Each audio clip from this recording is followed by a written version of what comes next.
Welcome back to my book channel. My name is Lauren from Lady Lauren Explorer, and today I'm going to be talking about a book that I finished a couple of days ago, and that is Head Above Water by C. Ritchie.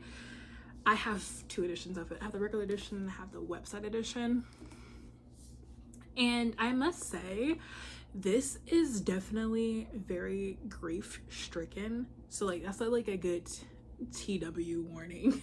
I'm just saying grief is heavy in this, and it's like the angst of the grief is very heart-wrenching to read, especially with our main character Easton, because he is dealing with a lot of unresolved issues with his stepbrother, who he thinks left the family, Canon, and what's going on in the grief.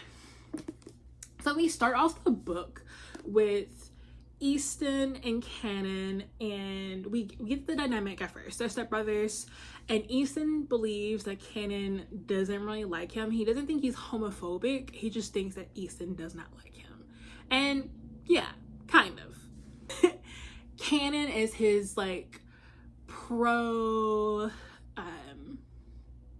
athlete, straight brother who Easton finds attractive. One night, Easton goes to a party that Canon's invited to, because this is Canon's last year in high school before he graduates, and something happens to Easton where he gets into an altercation because he thinks that a guy is looking at him, and the guy is straight and does not like being hit on by a gay guy, and Canon comes in and they all fight, and both Canon and Easton get locked up. Canon's father, his biological father, comes, bails them out. He's a lawyer, and basically says, why are you ruining Easton's life? This is he wouldn't be out here doing this if he wasn't with you. You always sneak out. We know you've been sneaking out. You need to leave the family. You need to just go and stop ruining Easton's life. And he gives him a check.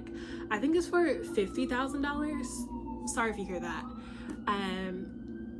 To just leave, pack up that night and go. And so he gets kicked out and he goes. 6 years later, Easton and Canon have not talked in those 6 years. Canon is in Charleston, I think so. I think it's Charleston. I forgot where Charleston is. But he is engaged. They're about to get married in 3 months. And he gets a phone call from his ex-girlfriend saying that he needs to come back to Oregon. Is it Oregon? Or California? It's somewhere in where there's beaches. He needs to come back to their hometown because his parents are in the hospital and it's bad. You need to be on the first flight right now. I'm telling you, pack some stuff and come back right now because they need you. So he does, and he comes to find out that his parents got hit by a drunk driver and they are in comas, but they're brain dead. And he is giving the authority the power of attorney over if they're going to wait to see if something happens, get a second and third opinion to see if they are brain dead, what could happen, could they come back, or just to pull the plug. Easton finds out that his stepbrother is here, and he's like, why are you here? You didn't care about this family, you left us, why are you here? And then he gets told that the parents put Canon in charge of their well-being if something ever happened. And he's just like why would they do that? You haven't been in a part of our family this whole entire time, and then it's 6 years, 7 years since you've been gone, you left us, you don't care about us, you haven't talked to us. Why would they give you that? Just sign it over to me, you can just leave, and I'll keep our family, I'll keep our parents. And Canon's just I'm sorry, I want to be here. It's he understands that Easton's going through grief right now, and Canon is being realistic. The doctors are telling him that their parents are brain dead, and the treatment, there's no treatment. There's none. And Easton, on the other hand, is like, they're brain dead, but they're not gone. We can get a second, third opinion. Don't pull the plug on our parents. Yeah, it's Easton's going through it. Cannon slowly starts falling for his stepbrother during this grieving process. At first I kind of thought that, like, since he knew that Easton was grieving, and the only way to get Easton to, like, not think about what's going to happen was to, like, to get drunk and to get his mind off it, was like intimacy. At first I thought that's what he was going through. Like, he was like, okay, like, I'm doing this because of that. But then he just slowly starts to get that he is falling in love with his stepbrother. And Easton's always been in love with him, so, like, you kind of figure that out. But you start seeing the little tidbits of them, and especially Easton, who is basically needing Cannon as his anchor, like, to hold him in place, because he's being really destructive in his lifestyle right now. Drinking heavily, going to the beach and on waves, and almost kind of like trying to unalive himself, but not really. Like, if it happens, it happens, basically.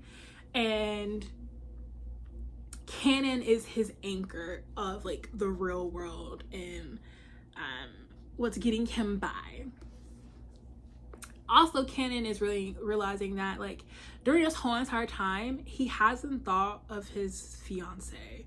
He doesn't, like, he's second guessing. He's actually not even second guessing. He's just like, nah, like, I'm really not. Like, I want to be with Easton. Until it gets brung back into his face. And Easton is like, I need to let you go. I will be okay. You can still be married. This was just a thing. And, like, I don't remember anything else, but, like, there is a happily ever after, so. But yeah, like, the grief was so heavy in this that I kind of got lost in the grief and did not care about, like, the relationship between them. It was just a lot for me, and I did not enjoy that. It was just, like, a lot. And I guess I don't want that kind of angst to be the main plot of my, like, romance. So I didn't enjoy that aspect of it. But I gave it, like, a 3.5 because it was just, like, a lot going on for me. But I can understand why people would love this story. It just wasn't a 5-star for me. But yeah, if you are okay with that grief aspect of it and you want to see this relationship blossom and how they navigate this while going through grief, it's because it's, like, really, like, that part of the relationship was, like, really interesting to read about and try to comprehend. I enjoyed that aspect of it. It's just the grief part was just not for me. But yeah, I